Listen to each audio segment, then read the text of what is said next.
tape. Joe Hipp, you will see, is 6 years older than Tommy Morrison, but that 223 pounds, Alex, as I said, the lightest Hipp has ever fought. Yeah, and Joe says he didn't diet then, although we all know how successful diets can be, some diets, but he says he got the weight off by working it off, and it makes him as confident as he's ever been. We'll see if that affects his power. The rules today are the Nevada state rules. Scoring is on the 10-point must system. The 3 knockdown rule is in effect. The standing 8 count is not. A fighter cannot be saved by the bell except in the final round, and only the referee can stop the fight. And the referee today is Vic Draculich from here in Nevada, and he calls the 2 fighters to the center of the ring. Dressing room, are there any questions? Any questions for T seconds? All right, remember, obey my commands, protect yourselves at all times. Touch gloves now, let's get to them. Dan, just quickly before the bell, one fact that is important here, Tommy Morrison has never been past 6 rounds. He tired dramatically against Mercer. The question is, can Joe Hipp avoid Tommy's power, especially the left hook, get through the early rounds, and take Tommy Morrison into the late rounds and test him, see how his endurance is? We're not expecting much of a feeling out process here. These are 2 fighters that predominantly like to fight straight ahead. One thing about Joe Hipp, as you see right away, he is a southpaw, very rare in the heavyweight division. Tommy Morrison had a lot of trouble with the southpaw, a Soviet southpaw. Came back to knock him out, but was behind on all cards when he did. That was a different style southpaw. That was a cutie. Joe Hipp is anything but a cutie. And even at 223, Joe Hipp is not going to be a twinkle toes out there. You're referring to Yuri Volin, who he fought back in April of 1991. That was actually on the Holyfield Foreman undercard. Good body punch by Morrison. The left hook up top is his best punch, but his body punch is also, when he uses it, a telling punch, and especially you would want to test somebody who looks as soft around the middle as Joe Hipp. Well, Tommy Morrison, as we're well aware, has been hit before, but when his punches land, they just sound different than most fighters. He is just an impact puncher. And the other thing, Dan, is everybody points out, well, he's had 32, has-beens and never-wases for opponents, except for Mercer. And he knocked 28 of them out, big deal. But the fact is how he moved them. What happened when he hit him? He just explodes when he lands. Right uppercut went right between the gloves of Hipp and almost connected.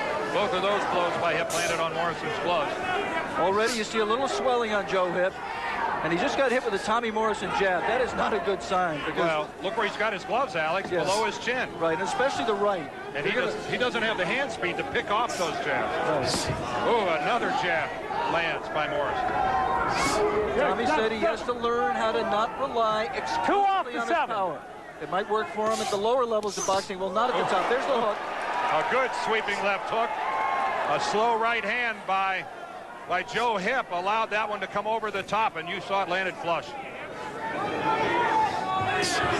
Might have noticed the knee brace on Joe's right knee. That is not any current injury. It was an old football injury that he just wears it just to prevent further injury. He said he never even had an operation. It's just more psychological than anything else.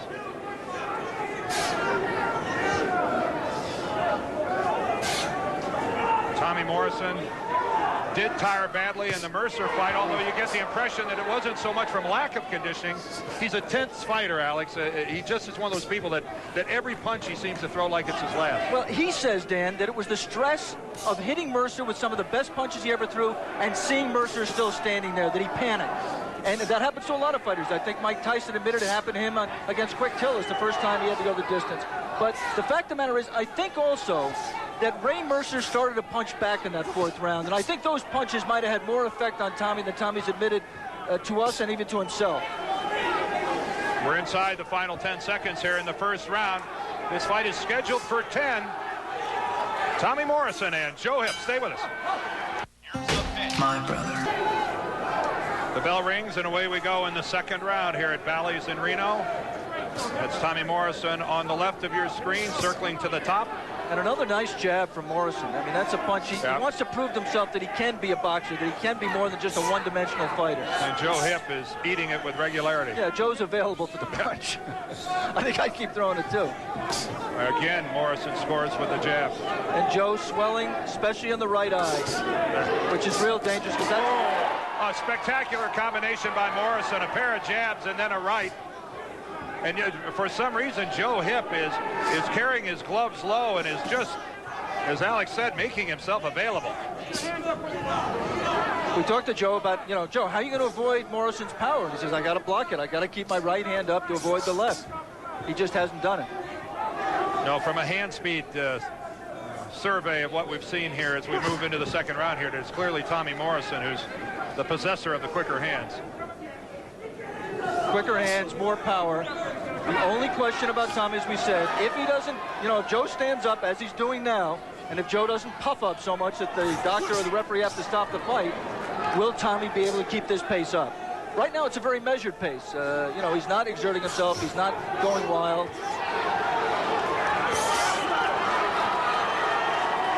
First backward step that Tommy Morrison has taken. Here in the second round, we have less than 1:30 remaining on the Russ Tough clock. Second round here between Tommy Morrison and Joe Hipp. Joe Hipp just kind of fell into a right to the body there. He came inside with a scoring left hand and got out of the way of Tommy Morrison's punch coming back, which he hasn't done much of. There's Tommy Burgett's in the corner, who is the trainer of Tommy Morrison, co-trainer along with John Brown and a conditioning expert. Yes. Somebody who's worked very hard to get Tommy in condition, mentally and physically. And obviously, after a loss like the Mercer loss, the mental part is perhaps even more important. Hipp a little bit more active here. Not as much coming back from Tommy Morrison. Awkward right hand by Hipp. Yeah, he tried to get inside after Morrison had sailed over the top.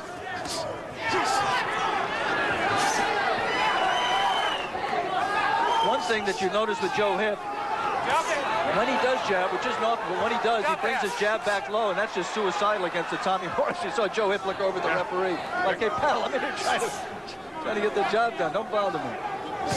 Well, with that left hand of Hipp as it came in, just a ponderous swing. Tommy Morrison under control and very measured here as we come to the end of the second round.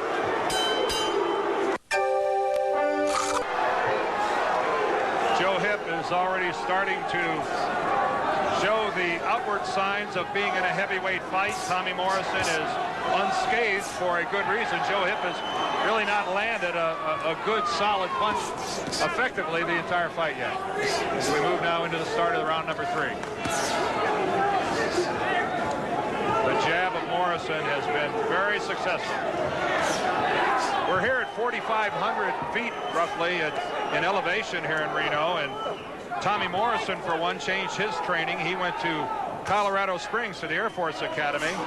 Normally, he trains at Virginia Military Institute at a lower altitude. Good work inside here by the two fighters. But Bill Caton, the manager of Tommy Morrison, was very upset with Morrison for training in Kansas City for the Ray Mercer fight. Alex thought there were far too many distractions. Yeah, Tommy admits now that he's going to fight camp, which he never did before, that Caton was right. That's all part of the way that Tommy Morrison has reacted to the loss. I mean, do you learn from it? Do you get better? Good left and a right downstairs by Morrison. Morrison is throwing in combination. He's following that jab up, which is what you have to do. One thing you have to say, although Joe Hipp is puffing up, Dan, we're in round 3, and he hasn't looked close to being hurt. I thought the best puncher, you see people able to trainer. I thought the worst Joe looked was when Tommy scored a solid punch to his belly. He seemed to double over. And, in the first round, right? At the beginning and Tommy really has not gone back to that. Well, swelling and bleeding is nothing new to Joe Hipp. He does it with regularity. So maybe we're more concerned about it than is he. Yeah, but the time Joe had a shot at a big fight against Bert Cooper, that was really decisive. He was in the fight, but his eyes just closed shut, so shut that they had to stop the fight in a TKO in the 5th round. We want to remind our local ABC stations that at the end of this round, we're going to take a station break. That, by the way, the Bert Cooper fight, the same night that Tommy Morrison was knocked out by Ray Mercer. Good thumping body punch by Joe Hipp there. See Joe trying to counter. A sweeping backing up, giving ground. You know, that move by Morrison, Alex, took him off balance, and Hipp was too slow to take advantage of it.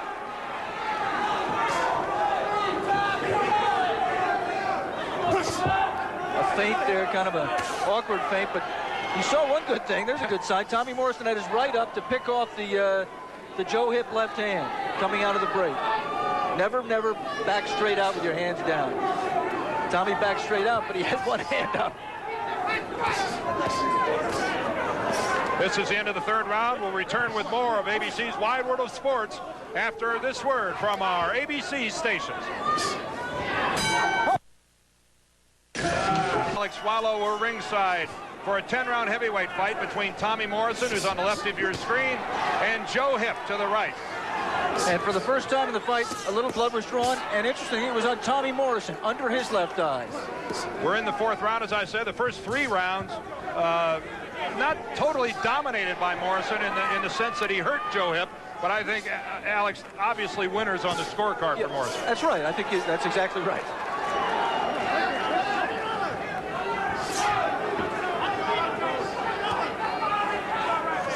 Joe Hipp was born in Browning, Montana, grew up in Yakima, Washington, and there's his wife, Barbara. And Barbara knows how important this fight is also. We won't be hearing many pro-Morrison quips from Barbara today. It is hard not to like the Hipps. Good, solid people. Joe Hipp is as likable a guy as there is in boxing. Soft-spoken, just a terrific guy. And I'm wondering why we bothered to put a microphone on Barbara. We could hear her without it. Joe Hipp, from a hand speed category, is several notches below Tommy Morrison, but he's game. But now he's also, as opposed to the early rounds, he's backing Tommy Morrison up. He's coming forward very, very slowly, but he is coming forward. Whether that's just Tommy Morrison wanting to draw him onto his punch, we'll find out. The key thing, I think, Dan, is that Tommy has not been dominant, as you pointed out. He has not exhibited. He's shown some of his punches, but they haven't had the effect they've had on some of the lesser opponents. So Joe Hipp score a good left to the midsection of Morrison. Again, a reminder, if you just joined us, that Joe Hipp is a southpaw fighter, only the second that Morrison has faced professionally. And, of course, facing a right-hander is nothing new. And there's a good combination by Joe Hipp. The best sequence in the fight for Joe Hipp. And the left landed right on Morrison's chin. 45 seconds to go in round 4, and now you have to have questions about Tommy Morrison's step. He's hurt. Another left hand by Hipp. And he responded with a big left. He sure did. You saw Morrison come in with it. And to say the tempo is picked up would be an understatement. But Joe Hipp, you can see it in his eyes. And a big cut on the right eye of Tommy Morrison. Senses that he has hurt Morrison, and Alex is right. Look at the blood come down the right cheek of Morrison from his right eyebrow. Well, things have become interesting here in the closing moments of the fourth round. Tommy Morrison holding on, trying to recover. The end of the fourth. We are scheduled for 10, and this thing just got fun. Not long ago at Subway. The medical report card on Morrison. He has a mouse under his left eye, but a cut over his right eye on the outside of the eyebrow. And more important than the cut was how vulnerable he looked to a guy in Joe Hipp who really, as big as he is not a power puncher, Dan. He's really kind of an arm puncher. Oh, great uppercut by Morrison. And the first one we've seen.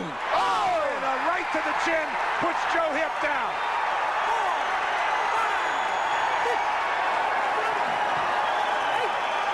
Hipp is up, beats the count. Draculich asking him if he can go on. That was a good, solid right uppercut, and then a right to the chin by Morrison. From a man who's supposed to be a right hand by Hipp, Alex. From somebody who's supposed to be a left hooker. He's using his right hand better than we've seen. We're in the fifth round, a little over 2 minutes. And you notice Joe Hipp is not holding on. And he really hasn't gone in the survival mode. I mean, he kind of looks like a guy who's looking to throw punches back. He's busted up in the mouth. Yep, Hipp bleeding from the mouth. Oh, and Tommy Morrison, a double right hand. And Joe Hipp better protect himself. Now we'll see if Tommy Morrison can finish him. If he's got enough left. He looked tired in the fourth. Another half hook, half uppercut with the right hand by Tommy Morrison. And Hipp better put himself, Alex, in more of a defensive mode. As you say, either by hanging on. And Tommy Morrison, a double right hand. You see Hipp look over at Draculich, and I don't know why. I think he might have thought the punch went around a little bit in the back of him. Rabbit punch, maybe. Joe's looking for anything right now. He's looking for a bell, and he's got a minute 20 till he gets there, and his mouth is open. He is a brave, game fighter, Joe Hipp. And Tommy Morrison is becoming more deliberate here. Yes, and this is interesting. He's taking his time because I think he remembers back to the Mercer fight when he had Mercer hurt and punched himself out. He is clearly pacing himself. And that was a scoring left hand by Hipp. Ooh, and an off-balance combination by Hipp that does nothing. Inside a minute remaining here in the 5th. And I wasn't sure we were going to get to this point. Morrison knocked down Hipp in the early stages of this round, and it almost looked like Hipp wasn't going to beat the count, but he did. Alex, can Morrison be deliberate to a fault? Well, you know, he knows his body a lot better than we do, and he might sense that he was getting real tired. I mean, he expended a lot of energy, and he may be right. He may be exhausted right now and looking to let his tank fill up a little bit. It's a great thing for Joe Hipp, allowed him to survive this round, and it looked for a moment like there's no way he could.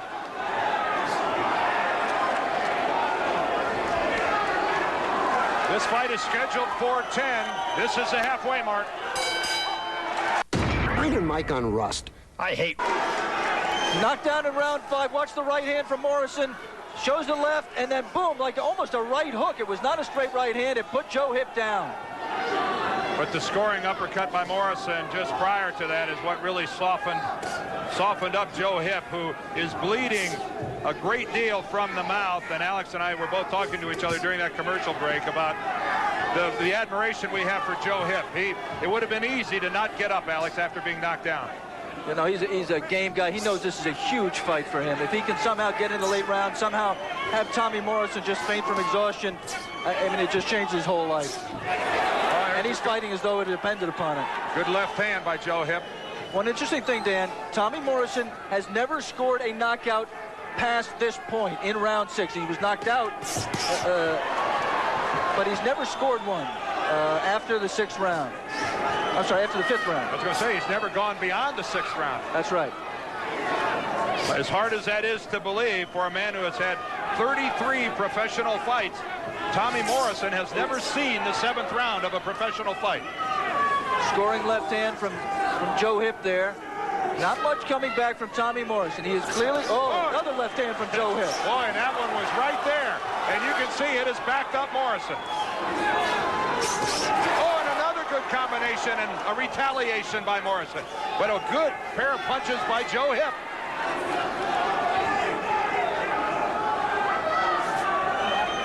And I'm sure Tommy Morrison right now is thinking to himself, my life would be a lot simpler if this man would have stayed down after I put him down. This is Tommy Morrison at this point. Could change any moment. At this point, he's in a survival mode. His mouth is open. He is very tired, and he's waiting for a second win. Well, he won't get a break for a minute. 1 minute remaining here in the 6th. Oh, those combinations that he just tried and fell short were pathetic. I mean, he was just pushing him. Look, there's no snap. There's nothing on his punches at all. We're just past the halfway point in this fight. And the power that Tommy Morrison has in the early rounds, he has not, at this stage, been able to carry here into round 6.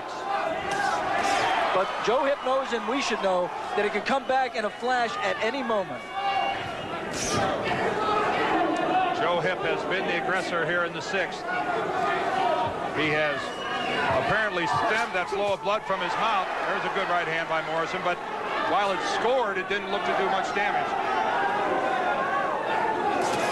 Facially, Joe Hipp really doesn't look much the worse for wear, Alex, than he did, say, after the 3rd round, although there is some noticeable swelling in that right eyelid.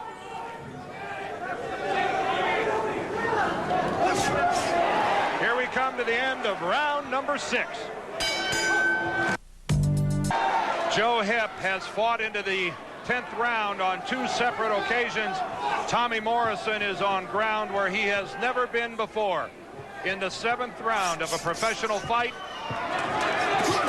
And he looked spent at the end of the 6th. He opens up the 7th here with crisper punches. I'm amazed at Tommy. I mean, I don't know if anything's wrong with his left hand. He has not really scored with that left hook. He's used the jab. The left hook just has not been a factor. And remember that early in his career, he was just a one-punch fighter, and it was the left hook. It was devastating. And really a thing of beauty, just a natural hook. He just hasn't thrown it. And Joe Hipp is inviting. I mean, the right hand's down. I don't know what Joe Hipp is thinking with his arms that low. That's good hips, Tom. Keep Unless he hips is low. taking a Rocky Balboa strategy and saying, hit me. I'm not sure you have enough to take me out, but it didn't look that way in the 5th when he was on the seat of his pants. Clearly, Sylvester Stallone and Joe Hipp have different personal trainers, but at least they were both, Rocky Balboa and Joe Hipp were both southpaws, so there are some similarities. That's right. Again, a reminder that knee brace on the right leg of Joe Hipp is nothing current. It just goes back to his high school football days, and he really wears it more for comfort than anything else. Again, Hipp coming forward. Morrison not throwing many meaningful punches. One right hand at the opening bell that really was hard, but look there. I mean, that's just, he's not planning himself. He's bouncing and trying to punch at the same time. Good right hand there. Yeah, a good right hand counter by Morrison. And Joe Hipp, his right eye is definitely starting to swell to the point where I'm not sure if it's impairing his vision. It's safe to say it's not helping his vision any. And of course, that's from whence the left jab comes, that jab of Morrison's that he scored easily with and often with early in the fight. Inside a minute here in the 7th. I mean, based upon Tommy Morrison's record, especially with Mercer, you'd have to say that, you know, the big thing is it appears the problem good combination by Hipp. You have to say Morrison's biggest problem is stamina, is endurance, but also in his record is difficulty with one southpaw, and it could be that Tommy's just having trouble solving the southpaw stance. But we have to point out, I mean, Joe Hipp is just standing right in front of him. I mean, it's just, and he's not a defensive fighter, clearly. It's just hard to believe that a guy who is as stationary and as slow and as right in front of you as Joe Hipp is could give Tommy Morrison this much difficulty simply by standing up to his power. Well, Tommy Morrison told us that he's always been a straight-ahead fighter. It's the only way he knows how to fight. He said, I need to work on fighting moving backwards. Well, he is certainly getting that work here in the last several rounds, because Joe Hipp has got Tommy Morrison on his heels and moving backwards here at the end of the 7th. Iron Mike on Rust. I hate Rust. Iron Mike. Welcome back to Reno. We move now into the 8th round in this fight between Tommy Morrison there on your left, Joe Hipp on your right. And remember, this is scheduled for 10, not 12 rounds. This is a 10-round bout. And Alex, right now, I would love to have a peek at the judges' scorecards. Yeah, well, I can't do that, Dan, but I can peek at my scorecard. I've got Tommy Morrison ahead by 2 points. I gave him the first 3 rounds, Hipp the 4th, Morrison a 2-point 5th round, 10-8, and Joe Hipp the 6th and the 7th, the last 2 rounds. That's exactly the way I see it. So Morrison's ahead, but the trend right now is to Joe Hipp. And Tommy Morrison has to find a way to win a round or 2 to make sure he wins this decision. And the trend of the last couple rounds continues with Joe Hipp being the stalker. Now, certainly Tommy Morrison, we're not implying that he's finished or anything like that. But this is a different stance that Morrison has used in the past. And, of course, again, we have to remind you that every minute that goes by is a minute in a professional fight that he has not seen. Tommy Morrison is used to being the stalker. Right now, Tommy Morrison is being stalked. He is trying to survive. And to give you an illustration. Good uppercut by Joe Hipp. A good uppercut by Hipp. A reminder here, you know, in the last 3 years, Tommy Morrison has fought 12 fights, a total of 33 rounds. That's less than 3 rounds per fight. We'd like to remind our local ABC stations that at the end of this round, we will be taking a station break. Joe Hipp doing all the work. Good scoring response there by Morrison. And really, you wonder how many of those would be picked off if Joe Hipp would only carry his gloves a little higher. Because he does not have the hand speed to pick off that jab. And you can see that Morrison just reacting to Hipp throwing the right by coming right back with the left. Oh, good, solid. Good right hand to the ribs. And there was a good scoring combination by Joe Hipp. And a good elbow to the throat by Joe Hipp. He was a football player. Forearm shiver. Oh, you saw there how awkward and really unpolished a fighter Joe is. I mean, as he just kind of plodded in and missed the right hand. Missed that. But the fact of the matter is, Joe Hipp right now is a fresher fighter, and that really is the story of the fight. And it looks like, based upon this round and the last two before it, that unless Tommy Morrison does get a second or third win or whatever he's looking for, that Joe Hipp can just walk into him, as limited as Joe Hipp is, and just on the basis of superior endurance, can win this fight. We should point out also, Joe Hipp is an 11-1 underdog. We'll return with more of ABC's Wide World of Sports after a word from our ABC station. Now, take it. The beginning of the 9th round of a fight scheduled for 10. There is Joe Hipp on the right of your screen, Tommy Morrison on the left. Our unofficial scorecards here at ringside have this a 1-point fight in favor of Morrison. And, of course, Joe Hipp, an American Indian born in Browning, Montana. His mother, a member of the Blackfeet, and what a sense of pride must be moving through the reservation where Joe was born. Grew up in Yakima, Washington. Lives now outside Seattle, and he is on the verge of possibly doing something that not many people gave him credit or having a chance, Alex. He went off here today at revolving around a 10-1 underdog in this fight against Tommy Morrison. I think the final price was 11-1. He is a very live underdog. Yes. And he was not, he said, I mean, you never know, Joe said, I don't mind being an underdog. I was an underdog through all my early fights. When people just looked at me and said, this guy doesn't look like a fighter. Joe said, no one who ever fought me said afterwards that I wasn't a fighter. There has to be Tough concern guy. In the corner of Tommy Morrison. There's John Brown, his co-manager and trainer. And yes, that is a concerned look. And you see Joe Hipp scored with an uppercut, and Morrison came back with a left. But this crowd here in Reno has definitely swung over Joe Hipp in favor of Hipp, and again, Alex, he scores. They're jumping on the bandwagon. Yeah. Well, on our scorecards, Alex, if one of these fighters wins the 9th and wins the 10th, on our card, he'll win the fight. Again, a reminder that we are not the official scorers. There are 3 of them here at ringside. Scoring is on the 10-point must. All Joe Hipp right now. Pretty much all the scoring.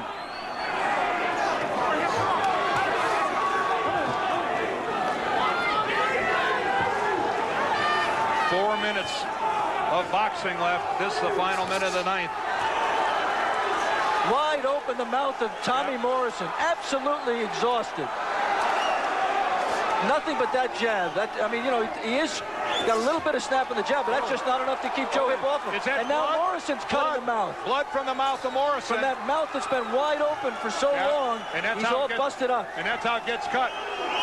You can't fight with your mouth open. Oh, a good right hand by Morrison, and that hurts Joe Hipp. Joe Hipp is in trouble. Joe Hipp is down.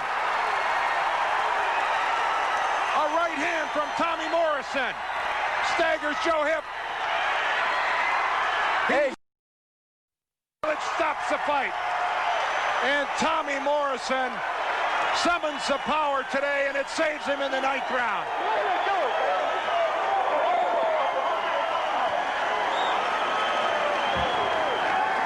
Joe Hipp got up right at the count of 10, and Vic Draculich did not even determine whether or not he thought he could go on. He didn't beat the count, and the fight was stopped. You hear some boos as Tommy Morrison takes his bow. 2:47, the official time of round number 9. And I promise you that I will get the scorecards to let you know if Tommy Morrison needed that knockout to win this fight. Yeah, wouldn't we all like to know? Tommy Morrison into the rounds where he had never been before. And a heartbroken Joe Hipp. Yes. Here it is, Alex. The full angle. The left missed. The right hand landed. And that right hand really hurt Joe Hipp, much more than it looked. Yep. You saw his legs just and another right. Boy, the right hand doing almost all the damage. That uppercut missed, but Joe was just not in a position to defend himself and went down. Alex, I'm not sure he would have survived the first right hand. Watch the right hand. Here, next punch. Right there. Boom. I don't think Joe Hipp, I don't think he would have chopping recovered. punch. Let me just go through the scorecards that we have right here. Official scorecards. Keith McDonald had it 76-75 Morrison. Doug Tucker 76-75 Hipp. Herb Santos 76-75 Hipp. I'm sorry, Morrison. The fight's still up for grabs. 2 judges with Morrison ahead by a point, 1 judge with Hipp ahead by a point. As you can see, it was a devastating right uppercut from Tommy Morrison at 2:47 of the 9th round. We'll be back here to Reno, hopefully to talk to both fighters. They've got a lot to say. Stay with us. We'll be back here in just a moment.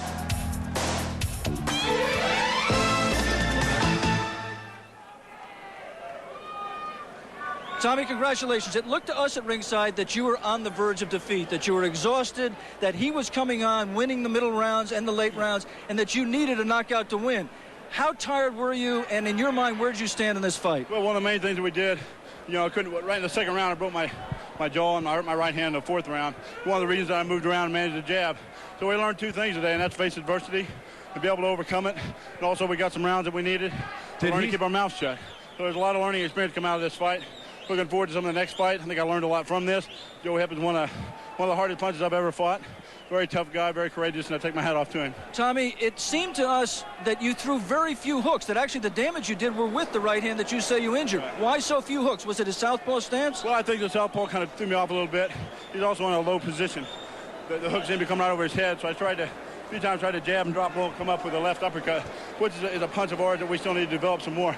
But luckily, because of our last 4 fights, we showed everybody that we do have a right hand, that we have added more to our arsenal. So I look at it as a plus. I got hit a little bit too much. Defense is something that we felt like we always had to work on, something that hasn't been a secret, so we're real happy about it. Well, you came through it, Tommy, with a late round knockout. Congratulations to you. Thanks very much for talking to us. Let's go back to Dan Dierdorf at ringside. Okay, thank you, Alex, and we'll return to talk to Joe Hipp, but now it's time for our regular feature on what's new in the world of sports science and technology. Sports and science converge. Underdog, 11-1 underdog. Joe, you said despite those odds, you were very confident coming into this fight, and for a while it looked like you had good reason to be. Yeah, I was very confident. I took his best shot. He just caught me in the end. Just couldn't do nothing about that. But we're still here, and we'll keep on working. Do you have any quarrel with the referee's decision to end it? Well, I thought I was getting up. I don't know. I ain't the referee, so it's up to his job. I felt good, though, once I got up. I thought I was up by 10, but I don't know. Joe, from your point of view, you wanted to win the fight. You're in a position to win the fight. I had you ahead by a couple of points. One judge had you ahead 1 point. The other had you within a point. But this really has to be a loss that you can build on in terms of your career. You've proved something about yourself. I mean, do you feel that way? Well, yeah. I got hit in I was in the 2nd or 3rd round, went down, but I got right back up. My heart's in it. I wish you wouldn't have stopped it because I would have kept on fighting. I think the fight would have went the full 10 rounds. I would have won a decision. But I got a little lazy and he caught me with a good punch. How much of a problem was the right eye? Could you see out of it? Oh, I can see fine. It was just a little swelled, but I squint all the time anyway. It was a terrific performance, Joe. Thanks very much for talking to us. Congratulations to you. Let's go back now to Dan Dierdorf at ringside. Okay, thank you, Alex. Tommy Morrison moves to 33-1 with that knockout, and that's it for us here in Reno. For Alex Swallow, I'm Dan Dierdorf and all of our ABC crew. Thanks for being with us. It's been a fun year. This is our final fight of the season. Now we'll rejoin Al Michaels at Hollywood Park after this commercial.